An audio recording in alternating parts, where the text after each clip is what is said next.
It's time for the Phil Ferguson Show.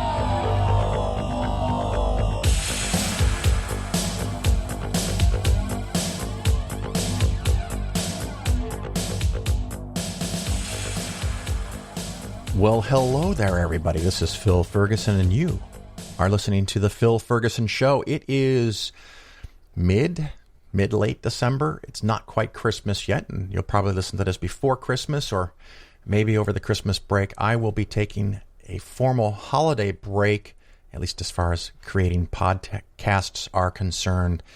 So it could be two and a half, maybe 3 weeks before the next podcast in early January. So I'm going to have a little break, and you should have a little break to enjoy your time, and hopefully you have someone with you, a spouse, a friend, maybe a couple of family members, but don't go anywhere where there's a crowd. And if possible, try to even avoid 10 or 15 people gathering in your house or you gathering in their house. The vaccines have started to be administered. It's going to healthcare workers first, which I think is an excellent choice, and then probably people living in senior care facilities, nursing homes, retirement apartments, things like that. And I also think that's a great idea. And maybe the U.S. government fucked up and didn't buy enough doses of the vaccination in advance because I don't know. They stockpiled hundreds of millions of doses of hydroxychloroquine or something like that, but we didn't buy enough vaccinations. So, yay, we really screwed the pooch on that one. But hopefully, Moderna is going to come around the corner here and get approved with their vaccination, and maybe there's one or two more, but I do expect it's going to take 3, maybe 4 months to get a generous portion of the population vaccinated. This is a big achievement. It's going to take a long time to vaccinate 330 million people. There will be a lot of people who are immunocompromised or have other illnesses that just probably shouldn't be first or may not even be eligible for a vaccination. So if you are relatively healthy, you kind of owe it to them to take yourself out as a vector for spreading the disease, and you should get vaccinated when you can. Hopefully, as more and more of the population gets vaccinated, and unfortunately as more and more people get ill, because as a society, America, we apparently do not have the capacity to fucking stay at home in mass. Now, a lot of people are doing it, and it's this weird thing where a good chunk of the population is behaving and following the rules, which allows the people who are complete fucking inconsiderate assholes to not follow the rules. And most of them can say, oh, I still didn't get sick.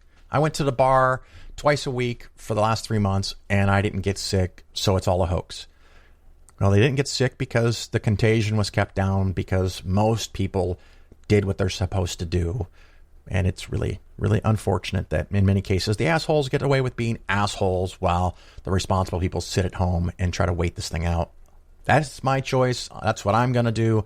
I wish more people would do it, because if everyone kind of hunkered down, we could really drop the rates dramatically now. And as the vaccine kicks in, we get to an endpoint of dramatically reduced infection rates later on. So hopefully by May or June, July, we're kind of sort of back to normal. We can hopefully go places and see things. I still will not be going to any concerts. Maybe an atheist convention in the fall, but definitely not a concert. Definitely not still hanging out in bars and doing things. And definitely, but this next piece of advice, I stand by pre-COVID and after COVID. You shouldn't go into a church. It's just not a healthy environment, even without COVID. Totally different subject. Give you a moment to transition here. Podcast. My podcast, The Phil Ferguson Show. I think I mentioned in the previous show, or maybe 2 shows ago, that I had a sudden and dramatic increase in volume of number of listens, number of downloads. And yay, a bigger number looks better than a smaller number, but I can't explain why it is or whatever. And I thought, hey, wow, if I'm going to get 5 to 6 times the number of downloads and listens, maybe it might be worthwhile to turn back on the ads. So I clicked a button to turn on the ads, and apparently Spreaker has a new thing, and I can't remember exactly what they called it, smart ads or something like that, that they'll strategically figure out the best places to put the additional ads into your podcast. And so some of those ads showed up mid-sentence. So their smart system for adding ads apparently is not fucking smart, at least not from the convenience of the listener. And for everyone who's a Patreon, you miss all of this shit because you're kicking in $1 or more per show. And thank you very much. But if you're enjoying the show for free, I do kind of feel bad that you got assaulted by ads just being put in the middle of statements and sentences. Was not my intention. And I went back as soon as I found out that this was happening to change, and I'm now blocked from making adjustments. So I currently do not know if ads are running at all or if they're just stuck in this smart mode, which isn't smart. And there was a warning on the webpage that I have been blocked because of some suspicious activity involving my podcast. And it provided a link for me to click on to find more information. And I clicked on the link, and it took me to the Spreaker blog page where they write posts about how to do a podcast. So it didn't help me figure out the problem at all. And I finally found somebody to talk to. Well, I don't know that we're talking. I found someone I could send an email message to, and they came back and basically explained to me that there's suspicious activity and that thousands and thousands of downloads came from a few dozen IP addresses.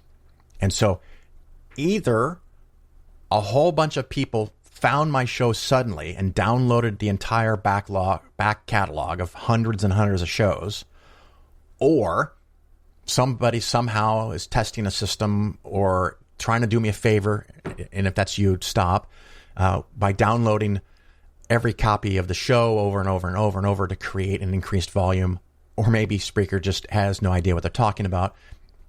And so they sent me this nice email explaining to me what the fraud is, what the potential fraud is, and that it's a problem, and that I need to review the terms and conditions of my podcast. And I took that as a little funny because, like, if someone takes my credit card and starts using it fraudulently, my credit card company may turn off my credit card. They may contact me. They may deny that charge, but they don't come back to me and say, hey, there's fraudulent activity on your card. Read our terms and conditions.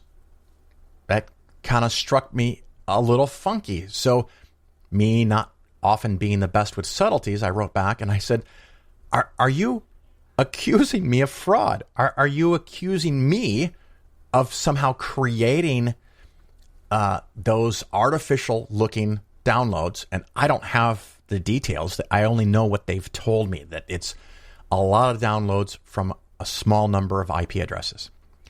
And the response, I love this. I'm going to read this here for you. We are definitely not accusing you.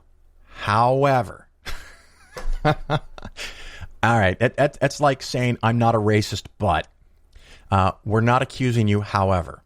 And then they went on to further describe what fraud is and why it's a problem, which doesn't help me at all.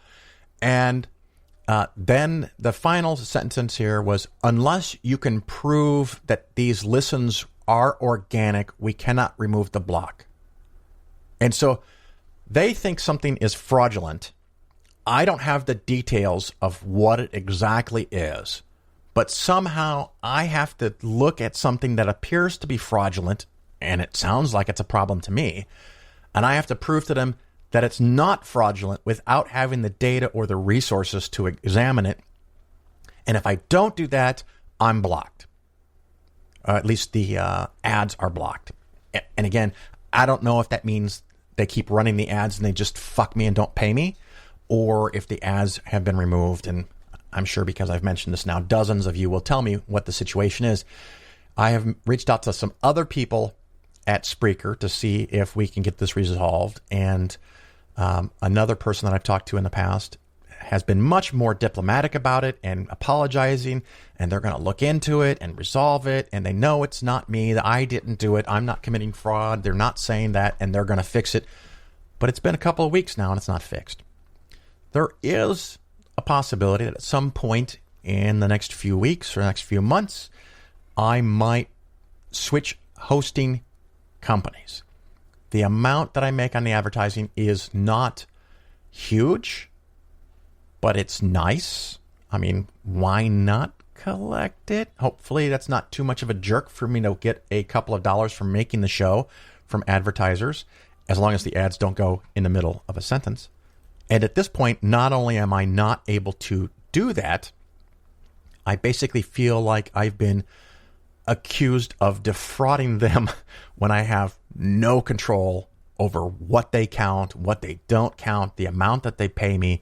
The advertising is not negotiated. They just inform me, on this day I get X dollars, and that's it. And I could only imagine the horror this would create for somebody that was relying on this company, Spreaker, for a considerable portion of their livelihood. And there are plenty of podcasters, some of them atheists, some of them doing all kinds of shows that rely on the money from this that would just poof, spontaneously get cut off. It's not a material amount for me, but I think I'm more offended at the we're not accusing you, however, than the money being turned off. So I may switch to another provider. It may be completely seamless and you'll never know, and you could have completely skipped me crying and whining about this small first world problem that Phil has, and your podcast player will update and automatically, and you'll never know the difference. But I bring it up just because, just in case you like the show, and then all of a sudden, of course, waiting a few weeks, you get to early or middle of January and you don't get a show. You don't get a show. You may have to, I hope it doesn't come to this, but you may have to re-look for the show, research for the show on your favorite podcast player, and resubscribe to the stream at a different location.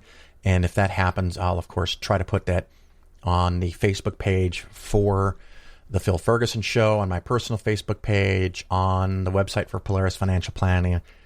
But I know a lot of the big podcast apps, players, Apple Podcast is clearly the biggest. They'll find it and they'll link it. But there will be probably plenty of them that won't do it successfully, or at least not right away. So my apologies in advance if that happens. I'm optimistic. I think I'm optimistic. Maybe I'm only 50-50 that Spreaker is going to get this fixed. But we shall see. Anyway, later in the show, we are going to talk about Mormons. We're going to talk about home loans and home loan rates and how all that works, and how maybe you should reconsider refinancing your home. And we're going to do some mailbag stuff, IRA versus traditional IRA, and a couple other ideas. So it's going to be a fun show with a lot of cool stuff, of different types of stuff. Hopefully a nice, fun, and entertaining variety. And I'm going to get on with the show right after this little break.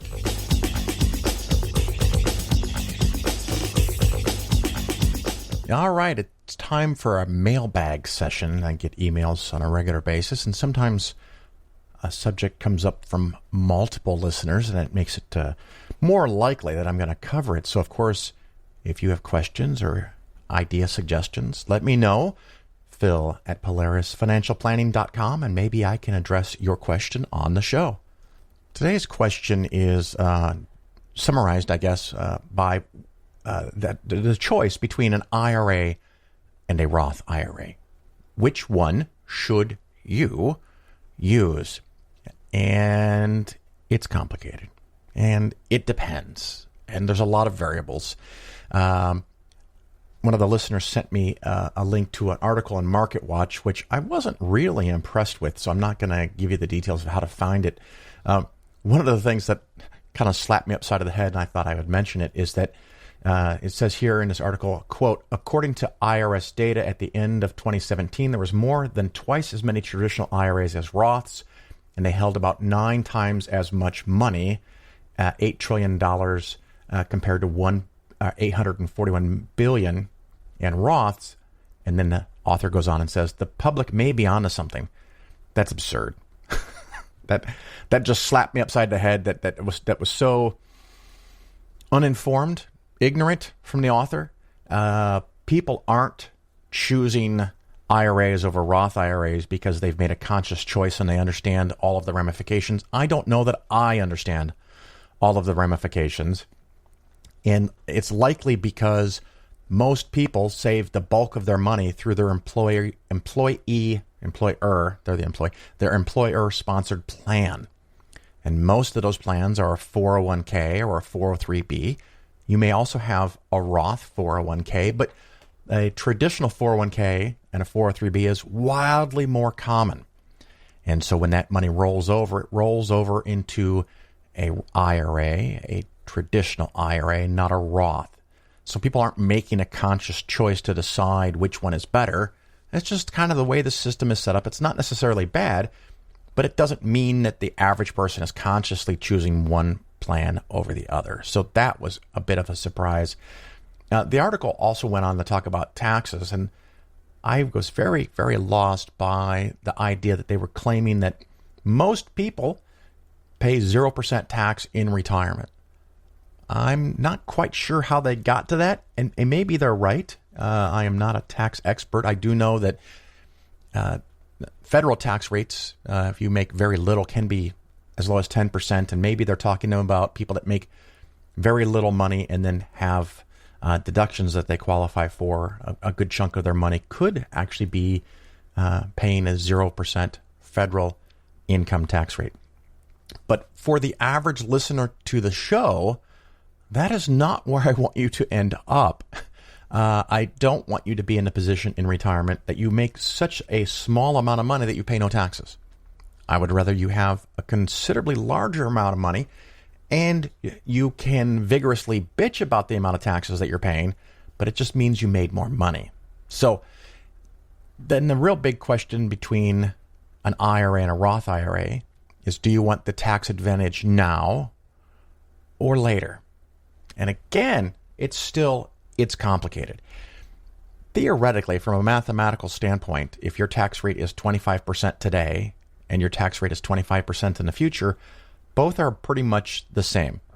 You can, of course, make the argument that you're better off avoiding taxes now, traditional IRA, or you can make the argument that you're better off not paying taxes on a much larger amount in the future at 25% or whatever your rate is, and therefore you should use the Roth IRA. Other things come to mind. One is, what do you think tax rates are going to be like in the future? Do you think taxes are going to be higher in general? Federal income tax and state income taxes are going to be higher in the future than they are today. I think they are. So that would possibly suggest a Roth IRA. If you think your income is going to be lower in the future, for whatever reason, you're going to live on 70 or 80% of your current income in retirement, you'll probably pay a lower tax rate. Even if the percentage per tier goes up, you still may end up paying a lower rate in the future. And if you think you're going to make less money in retirement, you probably could use every dollar of assistance you could get today, and therefore a traditional IRA might be the way to go. So it's not a simple answer for everybody. And then even some of these thoughts are variable and depend on whether the rules change or not. I know something that's come up a few times from national politicians is that at some point, maybe they will tax Roth IRA gains. That's been brought up a couple of times. It doesn't have very serious consideration. That's definitely not getting popular consideration, but that may change. It's simply a vote to change the rules. But currently, no matter how big your Roth IRA gets, when you take the money out, you pay no taxes. Another problem potentially with a Roth IRA is you lose a lot of the benefits if you don't have the account for at least 5 years. So if you're getting close to retirement and you're thinking, hey, I want to convert all this money over to a Roth IRA, or I want to start a Roth IRA, you have to be very careful and make sure that you and your tax professional understand the time frame requirements of the 5-year rule for a Roth IRA.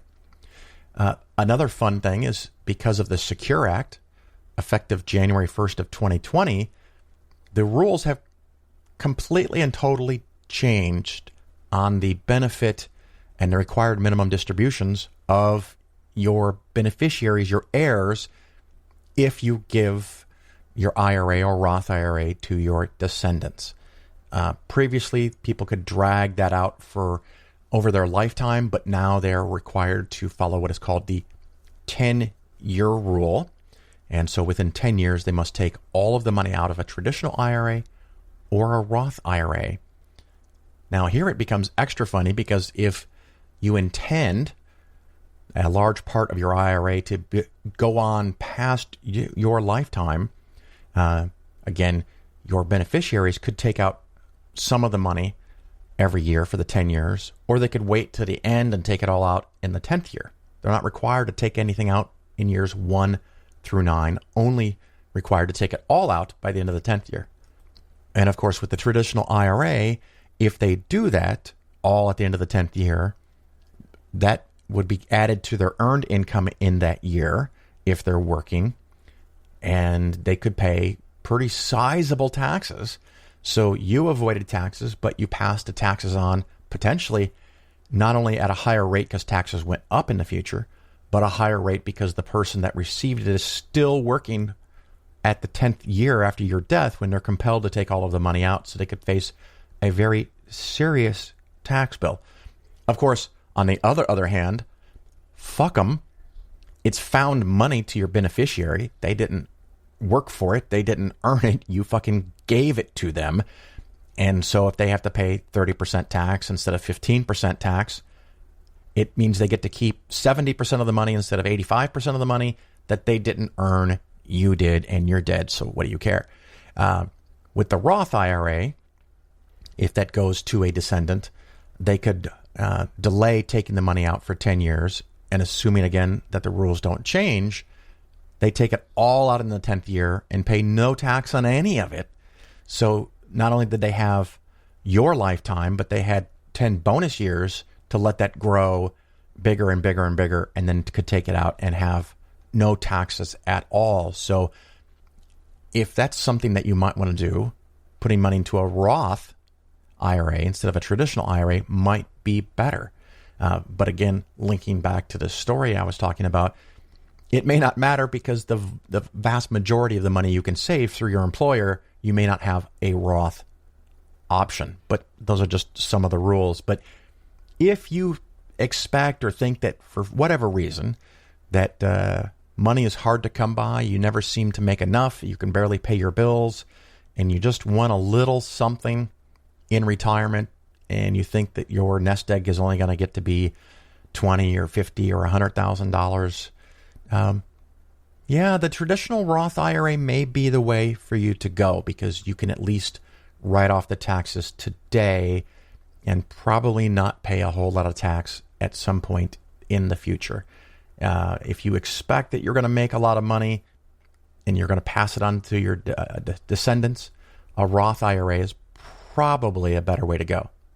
And of course, Congress can change a little rule and fuck up everything that you thought so hard to do. So that's one of the reasons, as an example, for myself, I use a solo 401k because my business, I am the only employee, and I max that out every year. And part of the money I put in is traditional 401k money, and part of it is Roth 401k money, which of course will eventually turn into a Roth IRA.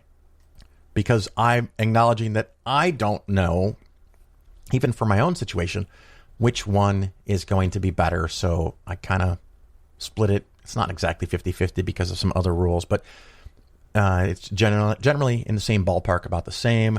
So I'm kind of covering my bets. I'm hedging my bet that one will be better than the other. So it's often unclear exactly what it is. But for most people, if you have $5,000 or $6,000 or $7,000 that you can put in an IRA, probably the Roth IRA is going to be the better choice for you. I hope that helped. I kind of doubt it because it's so complicated and tricky and shit changes, but hopefully that helped in reference to IRAs. Another mailbag email / topic that I'm getting multiple questions about, and I'm not surprised, honestly. It is cryptocurrency again, Bitcoins again, and other kinds of cryptocurrencies. I stand by what I said 2 years ago, I think it was. And Bitcoin had fell and lost 75% of its value, and it's been clawing its way back up, and now trades, I don't know, I haven't even looked, close to the high teens, tens of thousands, 18,000, 20,000, somewhere in the ballpark. And I stand by my position that it is not investing. It is more akin to gambling. If you have some reason to buy something and you want to make it really hard for someone to figure out who you are and where the money came from, a cryptocurrency might be quite practical in accomplishing that mission, but it has no underlying value. And I'm not going to go through all of the things that I did a couple of years ago with my double show. But for all those people that ask me if now is the time to get in cryptocurrencies, no. And I don't expect the change, so my answer will probably be never is the correct time to get into cryptocurrencies. And of course, if you really wanted to, Bitcoin would have been a smarter buy a year ago when it was 5,000 or 7,000 than it is now at 20,000. Although if the entire thing goes kaput and goes to zero, it doesn't matter if you paid 5,000 or 20,000 a coin, because if you invested $100,000, doesn't matter what price you paid if it goes to zero. Because no matter what you paid, you still put in 100,000 and you got zero out. So that the price isn't relative if an investment can go to zero. I don't know that it's going to go to zero, and it's one of those things that even if I think it's a ridiculously, comically stupid thing to, and I have my air quotes up, to invest in, it doesn't matter necessarily what I think, as long as other people think it has value, it will. So, I may be shown wrong in the future, but my position is that it's not knowable what direction it's going to go in, even in the long run, where I think stocks are much, much more reliably predictable, that you can count on something close to 8 to 9 to 10, maybe 11% per year, eventually in the long run, 10, 15, 20 years. I have no way or reason to think that that's going to be the case with any cryptocurrency. And of course, the idea that I'm going to find a good cryptocurrency to invest in. Okay. I don't know how one does that. And I'm sure people will claim that they have those ways, and good for you. I wish you the best. I don't want to hear your rationale. Sorry. I'm just not into it. And so anyway, that's some thoughts about cryptocurrency in 2020.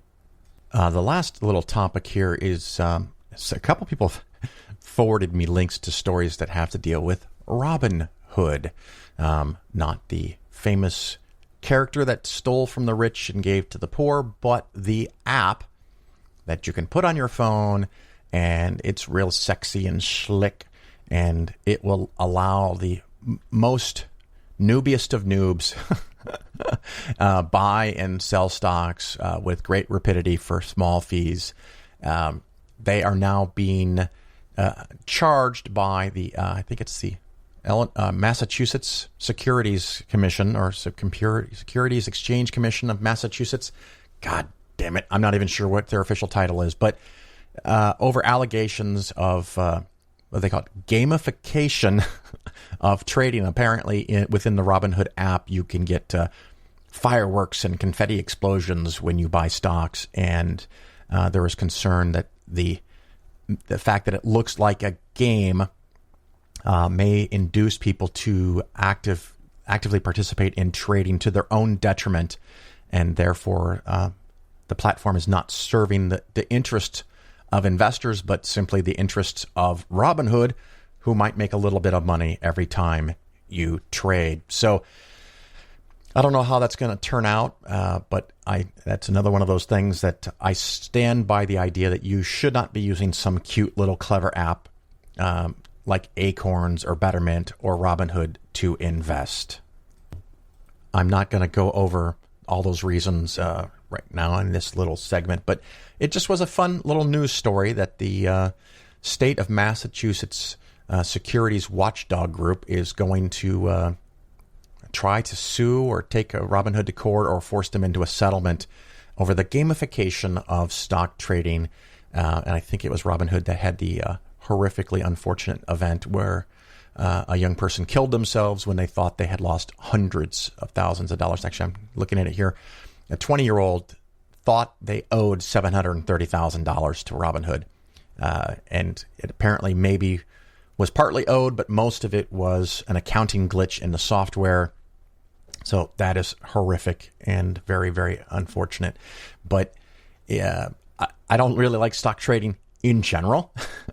And I definitely don't like it if it's a game, if it's cutesy, or if you're doing day trading. I regularly say that investing is not something that you try. It is something that you do or you don't do. If you're not in it for the long run, just don't do it. Get some nice bonds or use a CD at your bank, and you're going to make 1 or 2%, and that's just going to be it. But it's a long-term thing that you have to commit to. So I'm going to wrap up this collection of random things, news, emails, and get on with the rest of the show.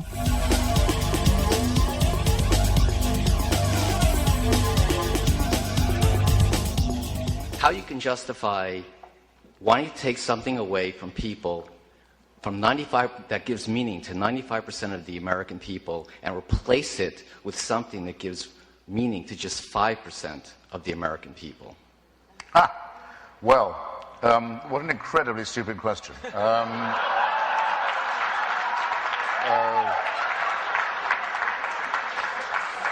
First, I've said repeatedly that this stuff cannot be taken away from people. It is their favorite toy, and it will remain so. As Freud said in The Future of an Illusion, it will remain that way as long as we're afraid of death and have no problem, which is, I think, likely to be quite a long time. Second, I hope I've made it clear that I'm perfectly happy for people to have these toys and to play with them at home and hug them to themselves and so on and share them with other people who come around and play with the toys. So that's absolutely fine. They are not to make me play with these toys. Okay? I will not play with the toys. Don't bring the toys to my house. Don't say my children must play with these toys. Don't say my toys might be a condom. Here we go again. Are not allowed by their toys. I'm not going to have any of that. Enough with clerical and religious bullying and intimidation. Is that finally clear? Have I got that across? Thank you. You're listening to The Bill Ferguson Show.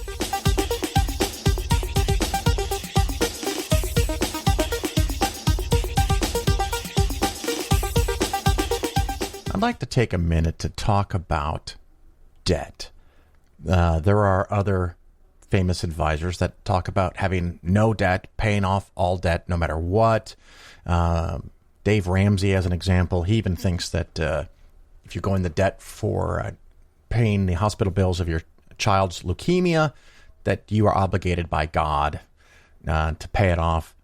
it always strikes me as funny is when people say that, especially if someone like Dave Ramsey, I think he had bankruptcy twice, maybe 3 times, I'm not sure. So he took full advantage of the rules and regulations and got off the hook when it affected him. And then when he finally found a way to make ridiculous amounts of money by appealing to people and their God to hire him as a financial advisor, he suddenly becomes sanctimonious, and you can't have debt, and you can't file bankruptcy like he did at least twice. But that being all aside, I think about debt as a tool, as something that can be used. And of course, this is not for everybody, because if you're just barely getting by and struggling to make your payments on whatever it is that you owe, that's probably a big problem, and you need to fix it, and you need to pay off those debts. But debt can also be used strategically. Debt can be used to leverage something that you have, money, or the ability to borrow money at a low cost, and then you can invest that money as a high cost. And it often comes as a big surprise when I talk to people individually. You, the wonderful listeners of the show, aren't going to be surprised by this segment, but when I often tell people things like, I got a car and I didn't get a loan for 36 or 48 months. I got a loan for 84 months because someone was willing to lend me money at 5% or 4% for 6-7 years. I'm going to take it. Now, if the car interest loan rate was 12%, I would just fucking buy the car. I have the capacity to do that. For most people, I tell people to buy used cars to keep your car expenses low. But if you're in the position where you're making really good money and you are saving a lot of money and you're on pace to retire when you want to, if you now have the resources to buy a new car, that's not a problem. But most people aren't in that position. It's one of the things, a little sidebar from debt here. I've actually talked to some of my clients lately about it, how unusual my clients are, how bizarrely wonderful of a bubble I live in, especially now with the requirement that people have to have $1 million to hire me. It is so very hard for so very many people. A lot of people don't get money. No one's ever taught them anything about it, how it works, how it's used, how it's manipulated, how it manipulates you. They don't know the amount to save. They don't know how to save. They don't know where to save. They are often tricked, lied to, or cheated out of their money by people that claim often to represent their best interests, but don't. And then, of course, sometimes life happens. No matter how hard you work and no matter how many years you've saved diligently, when something really awful happens and wipes you out, that fucking blows. And I think that's why I'm so in favor of a system that provides a better safety net for the average person. It is hard to get through all those years and make good income and make the correct choices and not get sued, not file bankruptcy, not have a tragic accident or cancer or something that wipes you out, and to actually get to the end of the game where you can retire with a portfolio big enough that you can live in perpetuity, well, at least as long as you're allowed to live, as long as your body allows you to live, and still have resources. So I understand that that's a rare few, and some of these thoughts about debt might not apply to a good chunk of the population. So with that, and probably many other caveats I should express, I want to talk about home loans. And I'm going to use my home as an example. I am going to grotesquely oversimplify some of this because we can get buried into the weeds. So as an example, one of the things that I am not going to include in these calculations is the property tax. I think the property tax that I pay for this house is more than I'd like to pay, but I'm the one who bought the house. But I think that amount is going to be about the same whether I get a loan or pay cash for the house. So I'm going to remove it from the calculations. Same thing with homeowners insurance. To insure the home is going to be pretty much the same amount of money whether I owe 0 or 100% or 50% or 80% on the house. So I'm going to take that out of consideration. The one thing that I do need to leave in is PMI, which is private mortgage insurance. And so I want to talk about some of my strategies, the way I look at money. Maybe this ends up being helpful for you. Maybe you think I'm a goddamn fool for doing it this way. That's okay. And either way, you can send me an email. If you have something that I covered that you think is wrong, please let me know. I do make mistakes. Something that you think is good, you can also send me a nice email. Or maybe questions about how this might apply to you. Or if you just happen to be sitting on a couple of $1 million in investments and don't know what you're doing, you definitely should contact me, because I could always fit in one more client if they have a whole bunch of money. Who am I kidding, right? So my house, I'm also going to assume that the purchase price of the house was exactly $300,000. And I know when I talk to clients, friends, relatives, whatever, that live in certain cities, Washington, D.C., New York, San Francisco, Chicago, even near me, you're not going to get into something at all for $300,000. That's okay. You can just scale this up. Just like if you move to a really small Midwestern town, $300,000 is a mansion. You can probably get an adequate home for $100,000 or $150,000. But this is the reference that I'm using. It's a $300,000 house. And I'm going to assume that when I bought it, I put down 5%, which is $15,000. And so I had to borrow $285,000.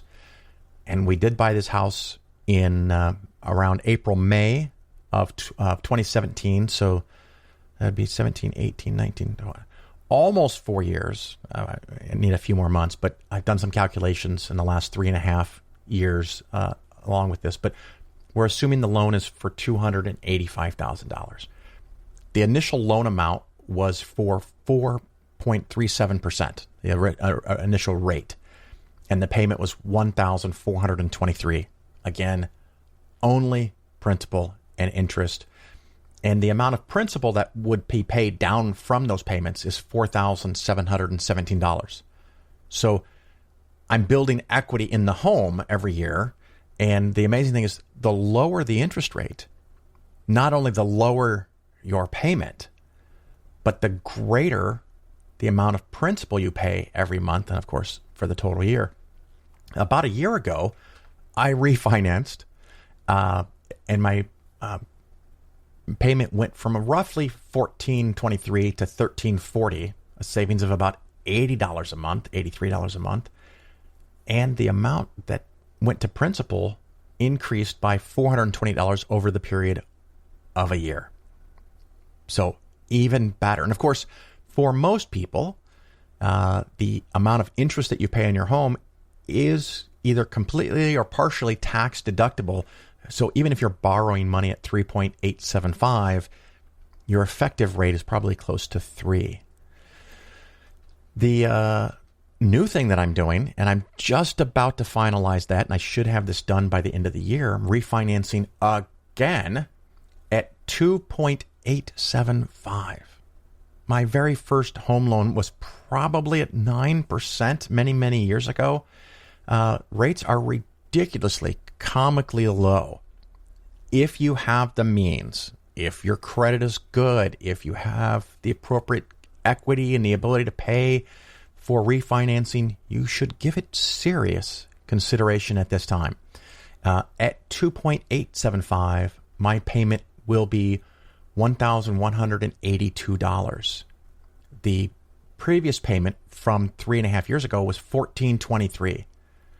So I'm going to pay $250 less than my original monthly payment from 3.5 years ago, just by lowering the interest rate, or by utilizing the fact that the interest rate is lower. Additionally, the amount of money that I put into these monthly payments, part of that goes to paying down the principal. And that in the first year is going to be $6,090. The original loan from 3.5 years ago was $4,700.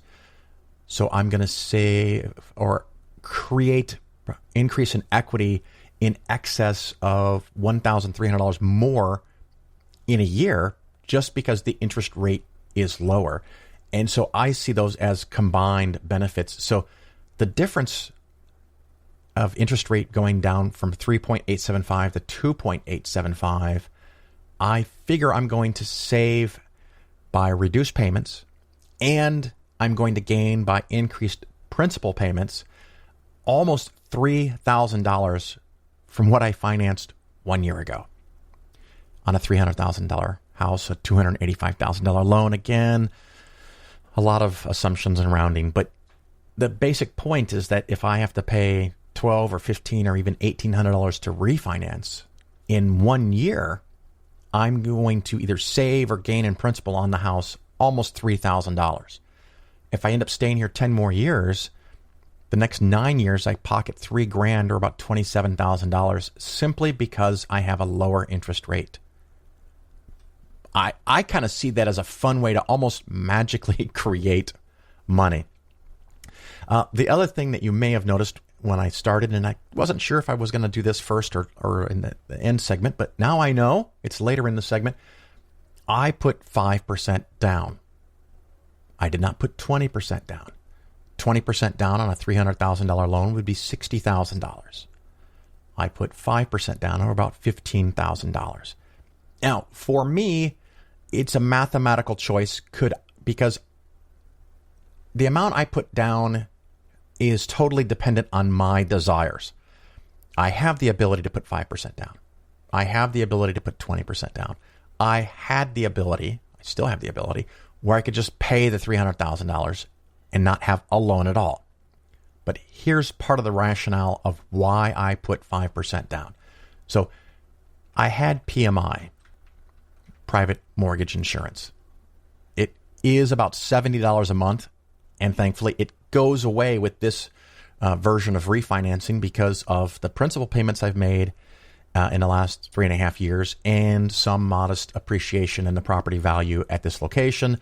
So it now goes away. And so I'm also saving that with my refinance, which was not calculated in the aforementioned $3,000 of annual savings. So $70 a month, that's about $840 a year. So I'm going to save almost $4,000 per year now.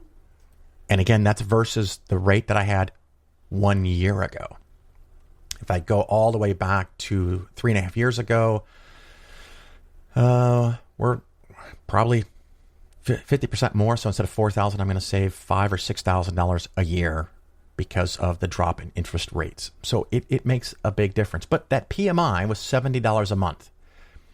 And so the first year, which was, I'm going to call it 2/3 of a year in 2017, all of 18, all of 19, and 2020 is basically over. So all of 2020, $70 a month. I think it's really like $63.47 or something like that. But I'm going to take the high number, $70.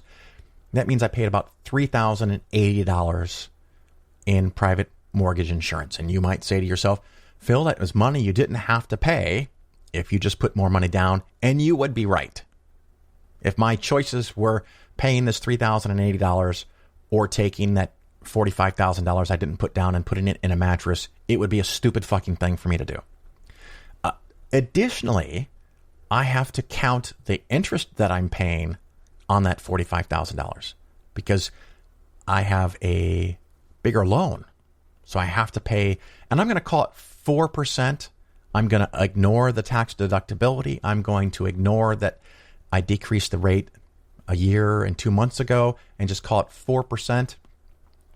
That $45,000, that additional that I borrowed, ended up becoming, with 4%, and again, no tax benefits, whatever, becomes about $52,643. So I have to pay $7,643, or I have paid. So I have $7,600 that I've paid 4% interest on the additional money that I borrowed, plus the private mortgage insurance of $3,000, for a total out of pocket $10,723 that I'm paying extra because I did not put another $45,000 down. But what most people forget is that $45,000 does not have to sit in your mattress or in a CD at the bank. You can invest it.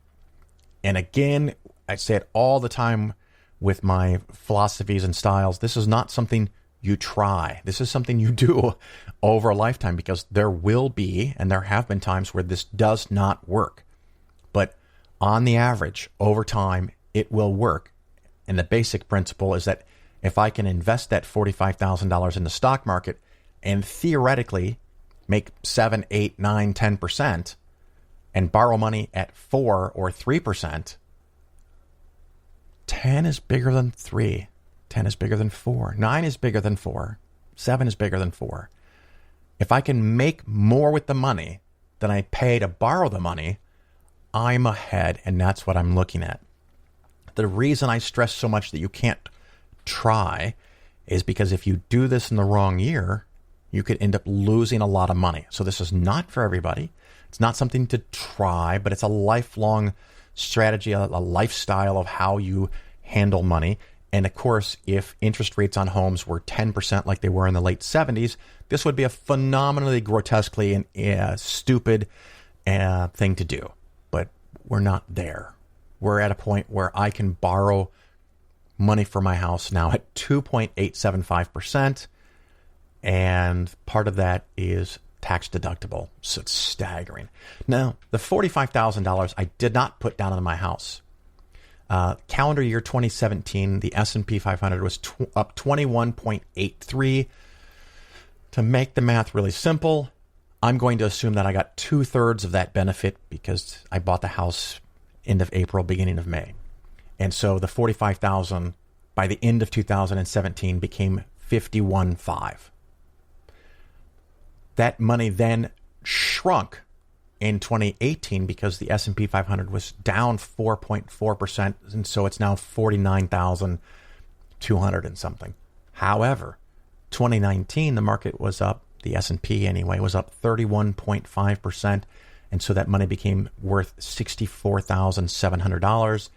And so far this year, late December of 2020, the S&P 500 is up about 15%. I didn't actually check the number today because it's just for the concept of it, is up about 15%. And so that portfolio now would be worth about $74,440. Now, of course, there would be some taxes paid on dividends and a little bit of trading, even in the index fund. And so some of that would have been taxed. But again, all of this is being grotesquely oversimplified. So that $45,000 has turned into $74,440, clearing a net amount of $29,440. So in interest on that $45,000 and the PMI on that $45,000, I'm out almost $11,000, but I made almost $30,000 for that money. So the net benefit is about $20,000, $19,000. So over 3 years, I'm up $19,000 in 3 years. And so these are the kind of things that if your situation allows, if your income is consistent and reliable enough, where maybe borrowing more money at a low interest rate and investing it for the long term, and again, you're not trying this for a year or two. It's lifelong to take away or dramatically reduce the volatility. Here is a situation where I'm out something like 10 or 11,000 in extra interest payments and private mortgage insurance, but I generated $30,000 with that money by investing it. So it's a net win, and by being clever, by knowing the systems, I guess, and kind of arbitraging that money, I've created $20,000 extra from that $45,000 that I had to begin with. So just something to think about. For most people right now, the interest rates are so ridiculously low that if you have had your loan for more than a year, you can probably save significant amounts of money. And you should include, even though it may not change your monthly payment, if the interest rate is lower, a larger amount of money goes towards paying the principal, and you actually build equity faster with a lower payment. So not only are you saving money out of pocket, you're actually building equity in your house faster when the interest rates are lower. So for most people, even a 1% reduction in your interest rate when interest rates are low, the change is more significant. A 1% decrease from 10 to 9 may not make a difference, but from 3.875 to 2.875 for me made a big difference. If your house or your loan is $80,000, it may not be worth the time and effort and the expense to do it. If your house is worth $700,000, you're going to save a whole lot more than I did by refinancing. So something to kick around. Hopefully you find that beneficial.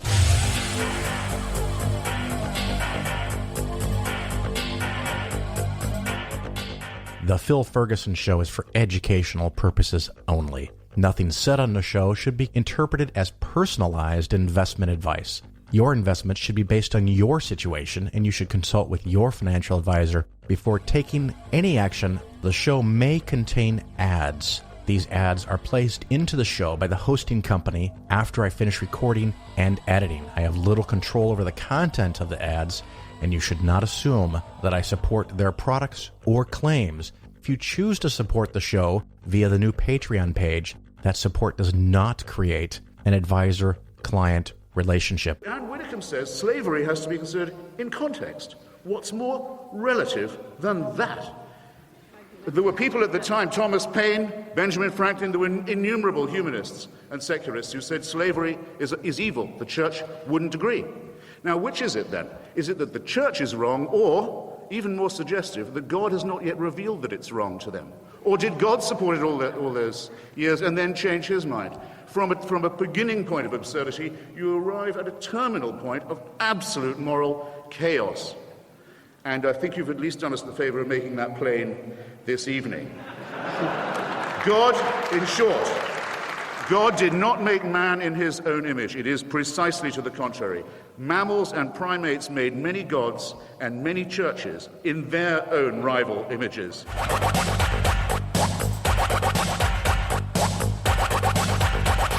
You're listening to The Bill Ferguson Show. All right, everybody, we're just going to roll into our interview today. I have with me Dan Ellis. How are you today, sir?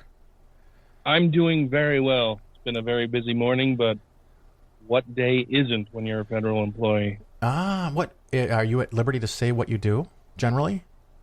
Yeah, I'm a program manager, a management analyst. I do program. I'm kind of every kind of guy at the IRS, primarily focusing on IT and program management. Did you say IRS? Yeah, oh, exactly. Jesus. I guess I should have been more careful telling you how much money I make last few hours here. It's oh, well, good. But you're not here to talk about the IRS, are you? Unless you want to. Oh, I'm here to talk about whatever you'd like to talk about. But I live in Utah, so I'm surrounded by a bunch of Mormons. Yeah, we're going to do that. But I am curious. What is your weather today in Utah? Today it is sunny with a high of 51 and a low of 27, I believe. God damn you! What part of Utah are you in? Are you by the city? It's a suburb of Salt Lake. I'm in Murray. Because I think there's Salt Lake area, and then there's the St. George area in the extreme southwest, and then there's the Salt Lake itself, and then there's like desert. Is that kind of Utah in total? Am I missing something?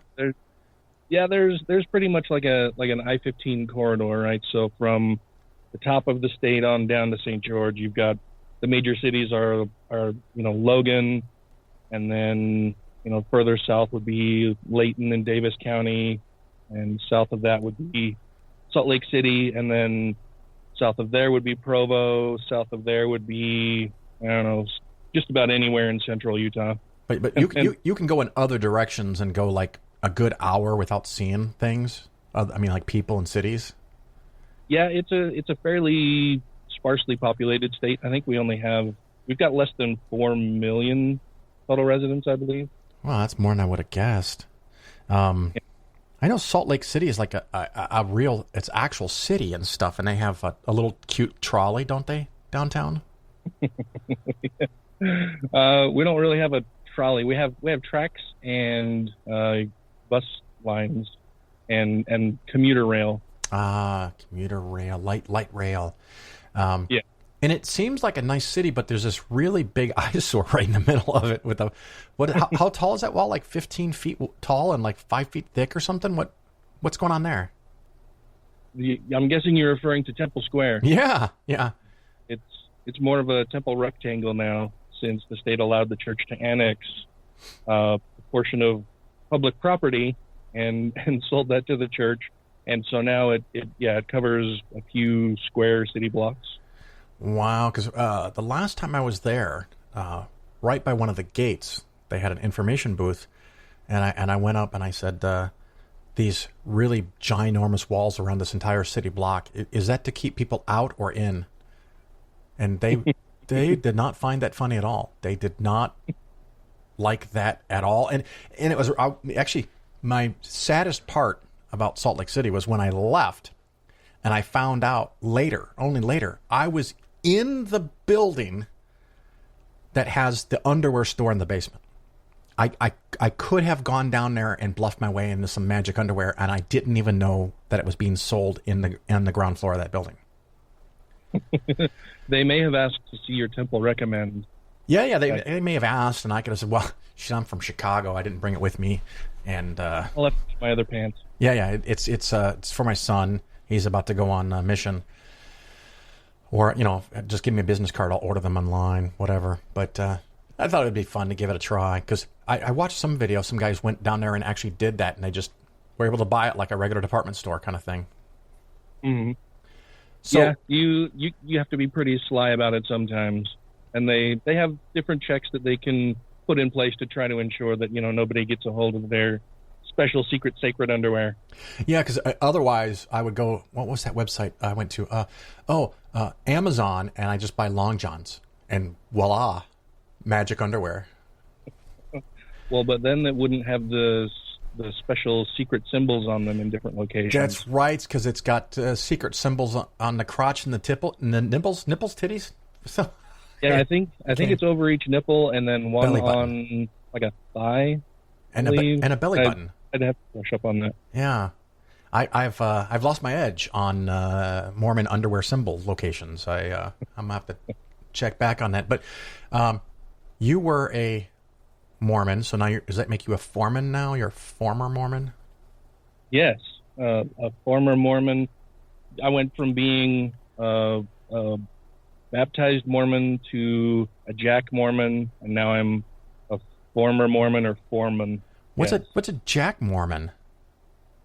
Jack Mormon is somebody who doesn't give Jack, ostensibly believes the church, but and what they're saying, but they don't really follow all of the instructions for the church. They don't follow the word of wisdom. You may not wear garments. You drink coffee. Oh shit! Goddamn.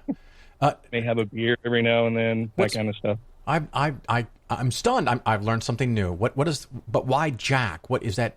Some guy named Jack, or does it stand for something, or is that just your phrase? I'm not entirely sure. I think the prefix Jack just goes along with a bunch of other things. Like there's, Jack Mormons, Jack Jehovah's Witnesses. It's like a pseudo. Wow. Can one be Jack Catholic? Is that what you're saying? Possibly. I'm not entirely sure of the etymology of that or where that comes from. I'm delighted. You've probably now made my day. I learned a new word today, or at least a new use for a word. I learned a new celery root kind of thing. Cedril. I can't even pronounce it now. I learned a new type of celery yesterday or the day before. I was so excited. But anyway, very well. Yeah. We don't need to cover that. So you grew up Mormon. Did you do the work release program? I mean, the knocking on doors kind of thing? No. Luckily, I got out before I ever had to go on a mission. Oh, you bastard. I was going to ask you all the details and how much pussy there is on one of those trips. Well, I got lucky in that I was baptized, but even when I was baptized, when the LDS faith, you're baptized when you're 8 years old, which they view as the age of accountability. Yeah, is that the giant cereal bowl on top of some oxen? That is the baptismal font where they do baptisms for the dead. Oh, yes. Yes, we can talk about that later. But your baptism was more subdued? Yeah, it was much more subdued. I got to where, like, I didn't really even have any idea what was going on. You know, I'm 8 years old. I never really had a testament of the church or believed that it was true necessarily. I was the kid in Sunday school that always asked way too many questions. And so when my baptism came around, my whole idea of it was that, oh, great, I get to wear this special outfit and get in a pool, and my dad's going to dunk me, and then I get presents. That was what I understood about baptism at the time. I was wondering if you got the whole presents and parties kind of like a bar mitzvah kind of thing. Sort of, but it's really lame. Oh, my God. Well, I mean, your presents I got were, of course, related to the LDS Church. I got the Mormon quad of all of their books, the Book of Mormon, the Bible, Doctrine and Covenants, and then I got coloring books. All of it was all Mormon related stuff, though. So did you call it the Mormon quad? Yeah, it's their instead books. of a trilogy, it's a quad collection of books. Because they're always one better, right? Is that what we're going with? Yeah, well, there's the 3 that are just entirely focused on the LDS faith, and then they throw in the Bible there for good measure. I'm assuming at some point you've visited Space Jesus. I have. It's so cool. It is pretty cool in a tacky kind of way. So you got to go see Space Jesus when you were here? Yeah, I went in and I signed up for the tour, and the one thing I definitely say, they pick the prettiest fucking people in the world to take you on tours in the Mormon Square there, that whole giant city block or two. Because you got to flirt to convert. Oh yeah, because I mean, these people from all over the world. I had, I think it was 2 young ladies. One maybe was like from the Philippines, and someone's from another tropical island, because they're really big into converting people on the islands out in the Pacific. And beautiful, beautiful young ladies. And it was funny because the one lady, she talked about her family worshipped rocks and trees and stuff, and she was just so mortified at how backwards, how unworldly they were, because now she's a Mormon and has the truth. And we went up that long ramp like we were going in Spaceship Earth at Epcot, and we turned that corner, and you get into the middle of the room, and you turn around, and I don't know how tall, probably wasn't even that big, 10 or 12 foot tall Jesus with the entire universe behind him. And it was all I could do not to giggle. It was the coolest thing. And then I think that was when they hit us up with the cards where they wanted us to fill out all our information so they could come visit us. They want to make sure that they get all of your contact details so that they can send the missionaries out to come and talk to you. Which I think I would have been okay with. Usually those people don't come to my door. Matter of fact, I think the last time... Oh, and I've got them confused. You'll be so upset with me. I can't remember if they were Mormons or Jehovah's Witnesses. My wife went to the grocery store, and she called me like, they're 2 blocks away from the house. And so I just went on a casual walk and happened to run into them and talk to them for half an hour on the sidewalk. Accidentally just ran into them by happenstance, yeah. Well, what was one of the neatest things, these 2 were Mormons. I ran into 2 Mormons in... the Italian city of Ancona, which is on the Adriatic side of the peninsula, and we had a tour guide with us, and we had been with him off and on for a whole week, and I had told him about people going around the world trying to convert people, and he's like, he's never seen them, and I saw these 2 Mormons right in the middle of the shopping district. I'm like, hey, you guys, come here, and they come over, and their ties were silk and all pretty and colorful and stuff, because I think they were trying to fit in like they were Italian.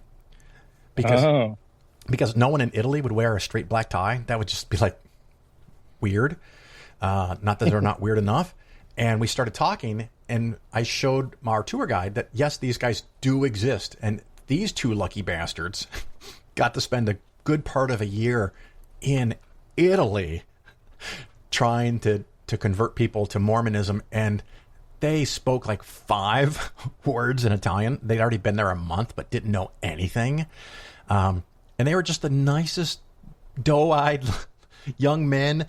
We talked to them, and then they wanted to join us for dinner. And I said, no, because I'll lose all control of myself and the situation. So we just talked on the street for like 10 or 15 minutes. And then our tour guide was like, I thought you were making this stuff up.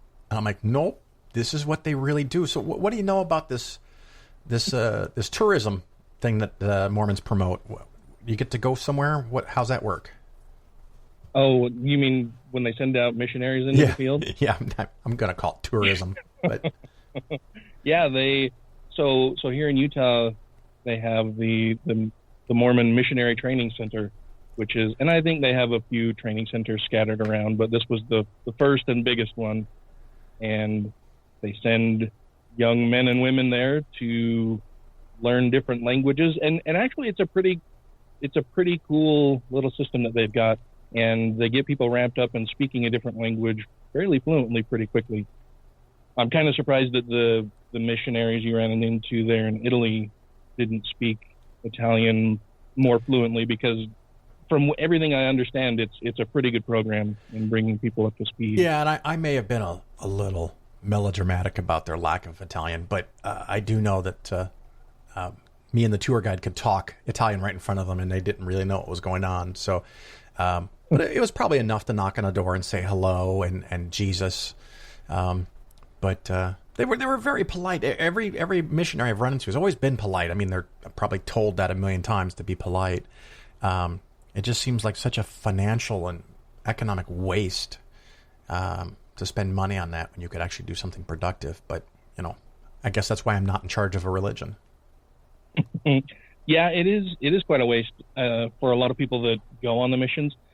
I have a lot of friends here in Utah who are now atheists who, of course, being here in Utah, most of the people I know are either LDS or former LDS.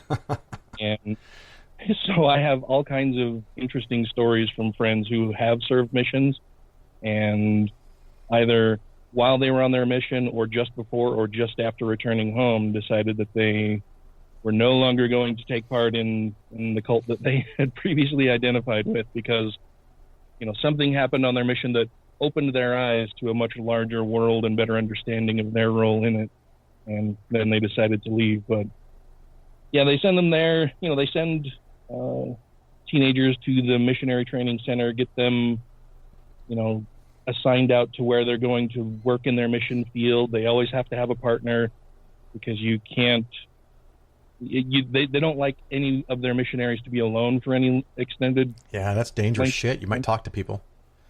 Yeah, you could perhaps start talking to somebody that you're sexually attracted to, and then that just leads to bad things. You might even be touching yourself, and that's a really bad thing as well. Not been my experience, but yeah, it and so they are the whole sex shaming stuff. Oh, for sure, yeah. As far as the LDS faith goes, you can have sex for recreational purposes, but only with your opposite sex, married, preferably in the temple, spouse. I was going to say only with one of your spouses at a time. Is that the rule? That for mainline LDS, yes. For the fundamentalists, then you can, of course, have more than one wife, but not more than one husband, because that would be weird. Yeah. So for the mainline, I like that word, for the mainline Mormonism, which is I think is the vast majority of Mormons around the planet. Do they have celestial wives? Is that a thing? What is that? Yeah. So, well, and it could have a few different meanings depending on the context and who's asking. So, celestial wife could be referring to Yahweh or Jehovah. Usually they use Yahweh, and that could be one of the women that God impregnated spiritually to have spirit babies on Kolob that then inhabit the bodies of Mormons here on Earth. And Kolob is an alternate planet, right? Yeah, and there again, it can get a little murky sometimes. It's either a star or a planet next to the star or planet named Kolob. Okay, so we're a little fuzzy on that. The revelations haven't quite cleared that up, apparently. Yeah. And Jesus and Satan, are they brothers? Do I recall that correctly? They are. Yeah, according to Mormon theology, Jesus and Satan are brothers, and there was a war in heaven that Satan lost because Satan wanted to make sure. Satan basically wanted everybody to have equal footing and be able to make their own choices, and Jesus said that no, that's not the way. So there was a war in heaven. Those who did not fight as valiantly on Jesus' side as other people were sent to earth, but they were marked with dark skin. Oh, yeah, because what is it that... Hopefully they'll practice the LDS faith and eventually become more white and delightsome. Whitesome and delightsome, yeah. That we're talking about the Nephites and Lamanites. Is that where we're going? Oh, yeah. There were some other tribes, but those are the two primary tribes in the Book of Mormon. And which one was pure and which one wasn't white?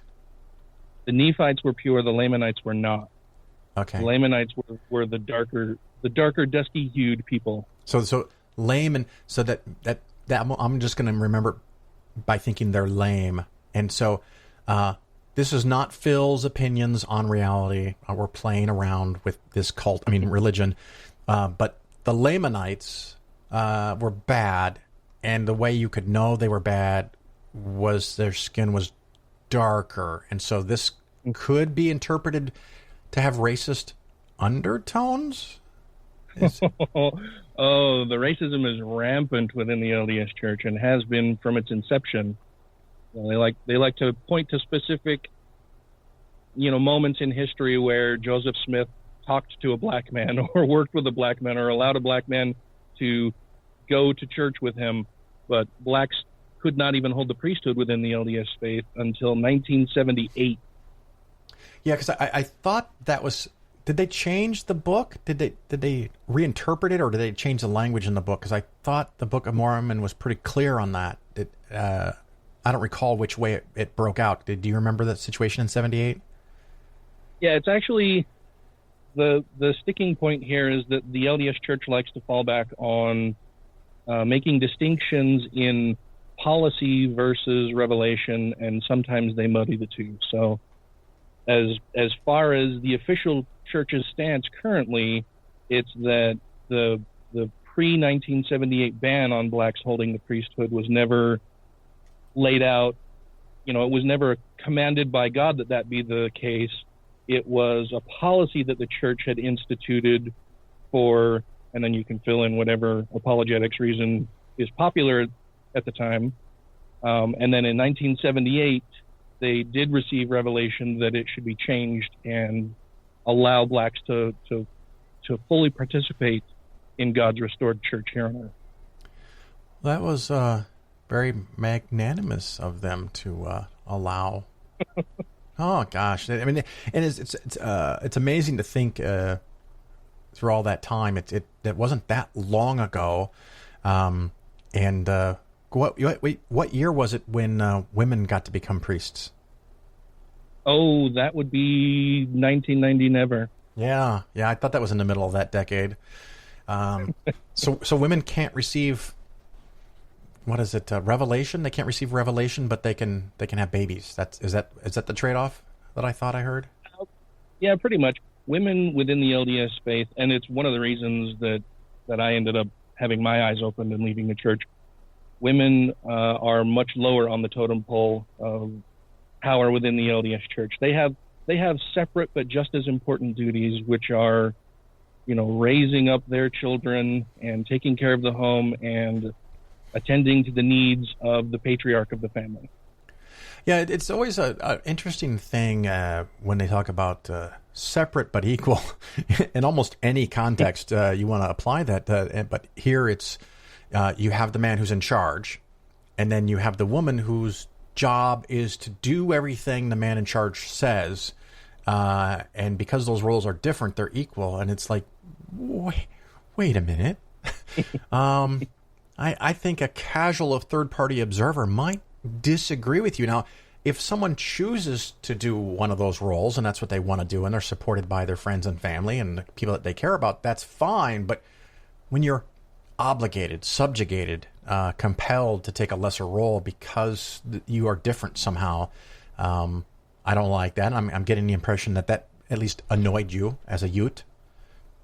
Yes, absolutely. Like I said, it was, women being subjugated within the faith was one of the primary reasons that I left. That I realized that it just didn't make any sense at all, especially when I came to the realization and understanding that. So within the LDS faith, I don't know how acquainted you or your listeners are with the LDS belief in both the pre-existence and our after-existence afterlife. But in the afterlife, the LDS faith has 3 different levels of heaven, and men can make it to the top level of heaven by themselves. Women cannot.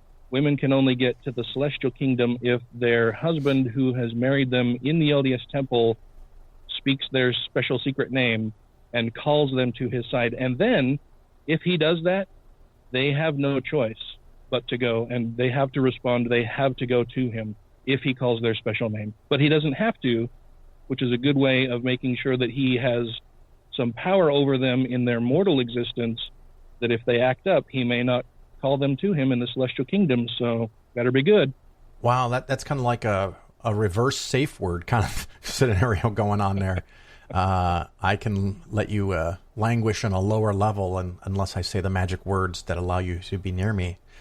Oh yeah, it's really weird. I have an aunt who, was married to her first husband in the LDS temple, and then spent years just in abject terror and fear because he was so abusive, and she was terrified that if she was not able to get their marriage annulled before both of them died, that he would be able to call her to his side in the celestial kingdom, and she would have to go to him.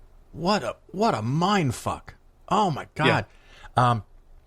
It just reminds me. I saw someone on Facebook that was talking about visiting a relative, and a couple little kids, and one of the kids said that if I share my cookies with my sibling, will Jesus love me more?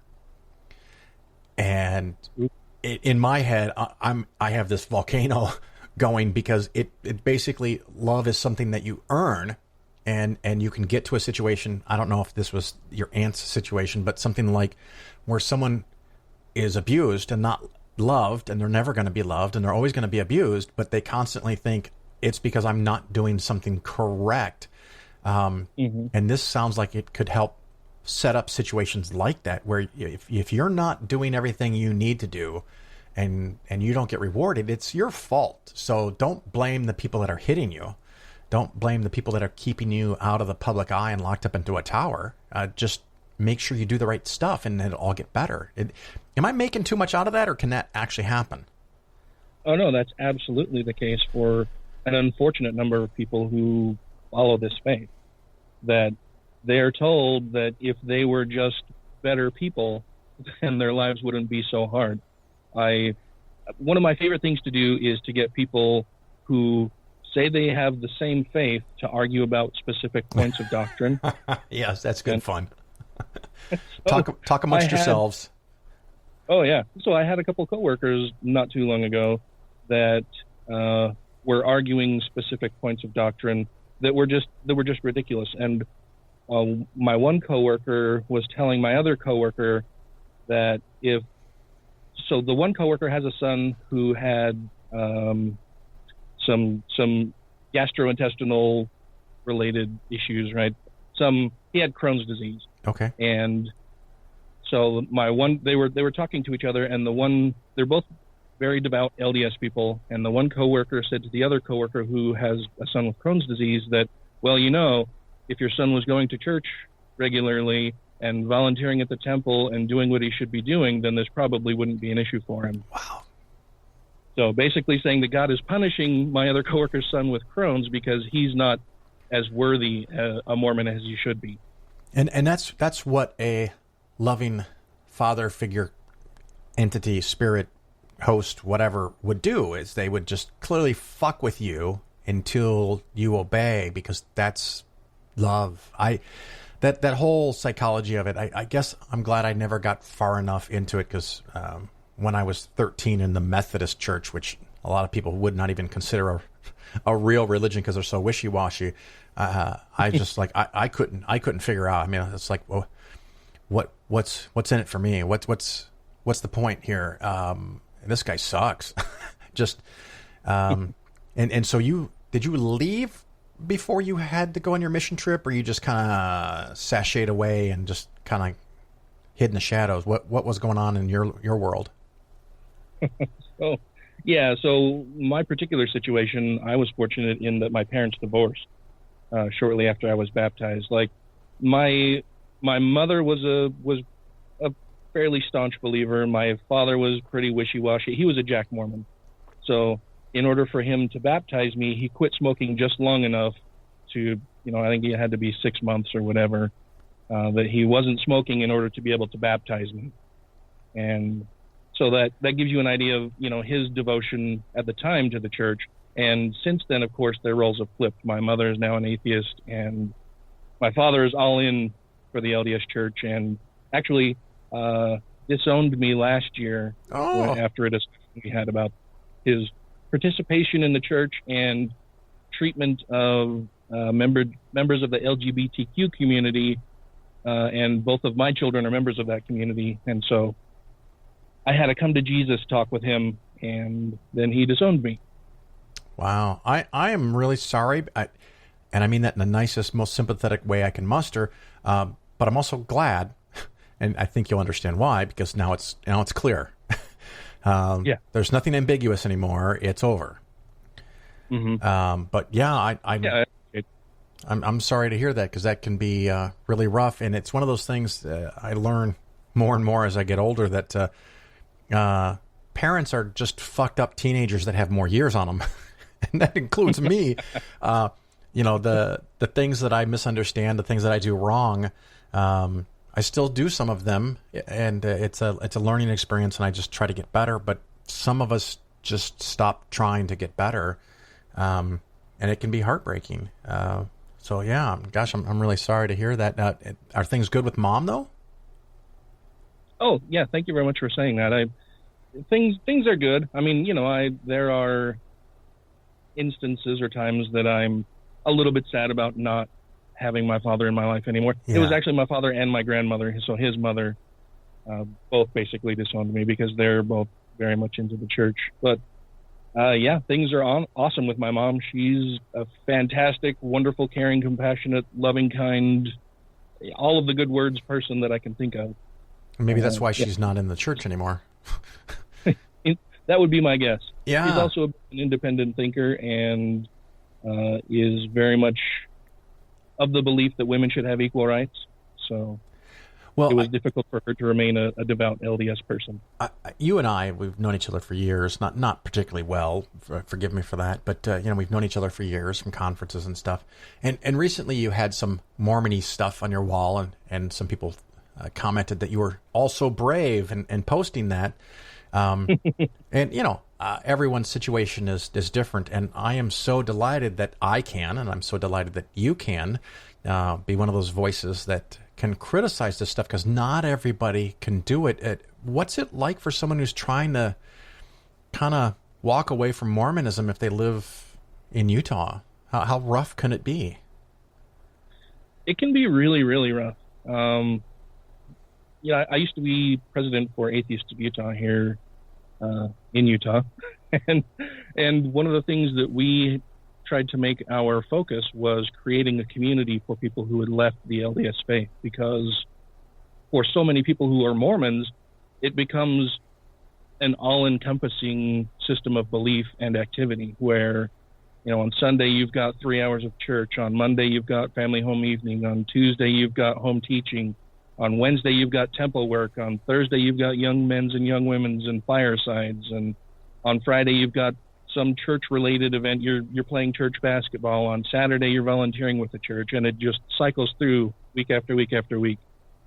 And so when people leave the LDS faith, they often leave behind their entire community, their entire support system, because the LDS church has insinuated itself into their lives so much so that if you are no longer a believer, You lose your friends, you lose your family, you lose your social network, you often lose your job. I mean, you can lose everything by just not being a believer anymore. Yeah, and a lot of religions do that, where they try to get in every little nook and cranny, even, like religions that have call to prayers 5 times a day. It becomes an awkward situation for you 5 times a day that you're not playing along. And here you might lose family like you did. You might lose a spouse. You might lose the ability to communicate and talk with your kids. And of course, if you're doing something 2 to 3 to 4 hours every day at the church, and then you leave, while you can do anything now with your time, what the fuck are you going to do with your time? I mean, it's like those occasions when my kids were little, and my wife and kids would leave the house, and I'm like, yes, I can do anything I want now. I don't know what to do. And I could see if all that stuff suddenly just goes away. And of course, you're probably used to no caffeine. You're used to no alcohol. What's left? I mean, and everything sexual is naughty, so you can't do that. I mean, because even if you leave the church, did you have any baggage getting out? Did you still hold true to some of those things, even though you knew it wasn't really legit? Oh, yeah, definitely. And fortunately for me, I wasn't as involved as so many of my other friends. I basically stopped attending church shortly after I was baptized because my parents separated and then got divorced, and then it was bouncing back and forth between the two, and all of that kind of stuff.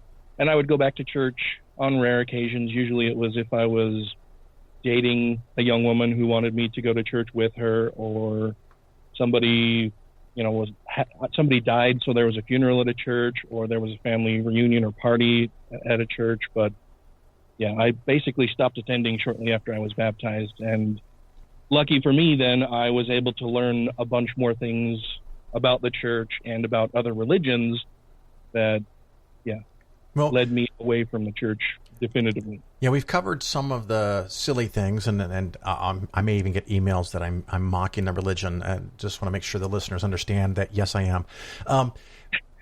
And of course, we could talk about... Maybe they shouldn't make it so easy to mock them. Yeah, what is it? The Reform Egyptian on gold plates inside of a hat that was buried in a box in the guy's backyard or in the woods behind his house. We know a lot of that from South Park. What's something weird or new? Because this is one of the religions. I mean, they all do this, but they have an actual system with new revelations because the men can get these. What's new and trendy in Mormonism? And I think one of the other thoughts I had is that do some people think, like, if someone has darker skin, do they think? It's so weird to ask this out loud. Forgive me. Do people think that they can become white if they become Mormon? I think that view is still out there for sure, particularly for older Mormons. But a lot of the younger Mormons haven't been as steeped in that bit of Mormon lore as much as other people, because despite them saying that, the Book of Mormon is inerrant and true and is translated by Joseph Smith directly and perfectly from God, they have consistently made changes to the Book of Mormon. One of them, which was a recent-ish change, was that they removed the passage that referred to Lamanites becoming white and delightsome, and they've changed it to pure and delightsome. So they're trying, they make these, they make a constant stream of small edits throughout the book and their teachings in order to tone down some of the rampant racism and sexism. So do you have to trade in your book every couple of years to get an upgraded version, or how does that work? I mean, well, they distribute them for free all over the place. You can find them at, I believe, any Marriott chain right next to the Bible. Yeah, I've experienced that. That means there's 2 books for me to throw away. But so if you have a book that's pre-1978, I mean, it's going to have more errors than the newer revised version. Is that what we're talking about here? Oh, they were. I don't even know how they refer to them these days. They've changed their stance on that for back and forth and several times throughout the decades. But they don't really refer to them as errors, other than that it may have been a printing error or a transcription error, something like that. But as far as Joseph actually receiving God's word and translating it, that was perfect. Everything past that are contextual errors, typos, that kind of thing. Yeah, and then, of course, there's the whole dilemma of the missing book or the missing chapters that got thrown away to test Joseph Smith. Are you familiar with the city of Nauvoo and the stories there? I have some knowledge of that, yeah. I've been to Nauvoo because it's in Illinois a couple of times. It's a very, very well laid out city because they went and they showed up in a place that basically no one was there, or at least there wasn't anyone left. Or if there was, they were Indians and they killed them. But they laid out an entire city with east and west and north and south rows and handed out plots to people. Very, very beautifully structured, and got this nice bustling city. And then apparently decided to leave to Salt Lake. I think they went to Salt Lake from there instead of fighting the Illinois militia, because I think they might have even had their own army that was as big as the Illinois militia, but they didn't want to have all the bloodshed, which, yay. I'm not sure. I'm not sure that they so much decided to leave as they were disinvited from staying. Yeah, it was a tumultuous time for the Mormon faith, and then they went out in Salt Lake City where no one else wanted to be, and they got left alone because the lake there, it is toxic, right? Salt Lake. I mean, it's bad magic in there. It's super, super salty. You can float in it very, very easily. I don't know that I want to, but then again, I don't normally want to go into not stagnant, or just any waters. I don't know, ponds, oceans, they all feel kind of slimy and dirty to me, but I'm weird. Well, and Mormon missionary men are counseled to not go swimming and to especially stay away from the ocean, because prior teachings in the LDS Church were that Satan controls the waters. That's new. I did not know that one. Wow. Okay. You got any other pearls of wisdom for us? I think one of the things that not a lot of people know or understand, especially Mormon people for whatever reason, is that the LDS faith teaches that there are other gods and have been other gods, and that the God of Mormonism is descended from a race of ancient gods. And he was once human like we all are, but was exalted and made a god for following particular teachings and all that kind of stuff. So that's why a lot of other Christian faiths don't view Mormons to be real quote-unquote Christians. Yeah. Because they don't believe that there's just one God. That's amazing. Well, the listeners, I can tell you, if you go to Salt Lake City, the tour is fascinating. By the way, I can't remember if it was a couple bucks or free. I don't know, but I got to see the Tabernacle Choir building. Tabernacle, I guess. And I didn't get to go in the temple proper. I'm pretty sure that is right. We got to walk around the grounds. Got to saw some older buildings, and we got to see Space Jesus. So, I mean, that's worth the price of admission alone. And I could probably talk with you about this all day, but any other stuff that you want to share, or contact information if people have questions, or if they want to try to figure out how to get out but need some help, can people reach out to you? Yeah, absolutely. I am the American Atheists regional director or state director here in Utah. You can find my information pretty easily by just searching Google for Dan Ellis. I'm not the professional hockey player. I'm the other Dan Ellis. I wouldn't have known. I don't know. Are they doing hockey this year? I don't know. And you can hear me and my other two co-hosts of the Godless Revolution podcast rip on politics and religion weekly on the Godless Revolution podcast. So listeners, if you're looking for something else, Godless Revolution, and Dan Ellis, it's Ellis. Not hard to find on social media. That they can find Dan there. And Dan, I greatly appreciate you spending so much time talking to us about you and Mormonism and all kinds of fun stuff. And I thank you very much. It's been my pleasure, Phil. Thanks for having me on.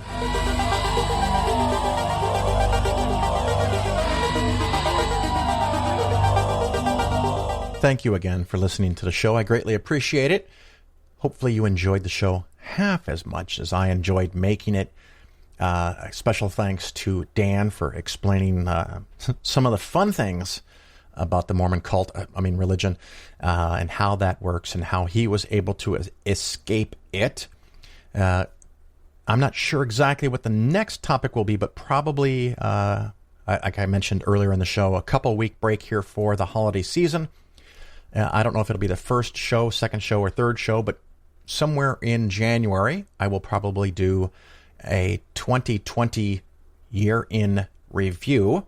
I've done this now for several years, and it seems to be a very, very popular thing. So when you get your 1231 statement from your advisor, your brokerage firm, wherever, set that aside so that you can have it handy when I get to the show, and I'll recap what the market did, the total stock market, the S&P 500, maybe a couple different segments within the market talking about the variation between growth and value, or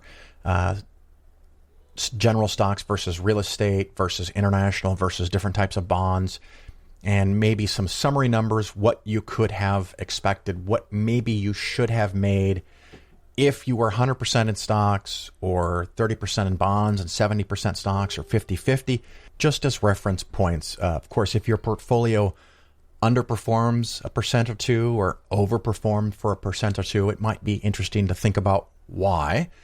Did you have particularly good investments? Did you have particularly bad investments? Something to investigate. But if you have basically a 100% stock portfolio, and I can say this relatively safely now, if nothing material changes in the next 2 weeks, but if the S&P 500, if the total stock market ends up about 15% for the year, and you are in a 100% stock portfolio, but you only made 4% for the year, you have a fucking problem.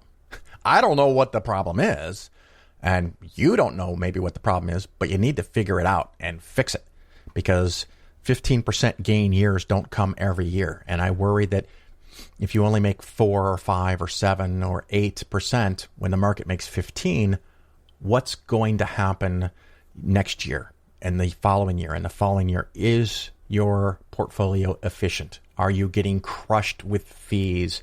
Are they charging you commissions to buy things? Do you have bad investments? Or did someone convince you that stock picking was the way to go, and they keep buying and selling stocks in your portfolio, either charging commissions or not charging commissions? Probably the bigger problem is they're picking the wrong stocks at the wrong times. They buy winners that then go down, and then they sell losers that went down, and then they go up after you don't own it. It can be very, very challenging. So something to look forward to. And again, if you have a topic that you'd like me to cover or follow up on, or something that I've never covered, because that happens, you can send me an email, phil@polarisfinancialplanning.com, and I will try to fit it into the show. And I thank you again for listening. I almost forgot. You can go to patreon.com/Phil and become a patron. And you can skip any and all advertising issues. And if I change service providers, it will still be loaded there at Patreon. So you'll know that you can get access to the show even if I make a change. And if that's not something you're willing or able to do, a 5-star review somewhere. Stitcher and Apple Podcasts are the two that I know about that have the best systems for recording reviews. A 5-star review would be greatly appreciated. And that'll be it for the show. Thank you again for listening. And God bless. Merry Christmas. Happy holidays. Hanukkah. Kwanzaa. Festivus. Whatever it is you celebrate or don't celebrate. Happy solstice. I do hope to talk to you in January. Please stay safe. Please do everything you can to not get coronavirus and not spread coronavirus. And hopefully summer, late summer, early fall, we can again meet in person at some big fun conference and maybe drink just a little bit too much and enjoy it. Until then, ciao.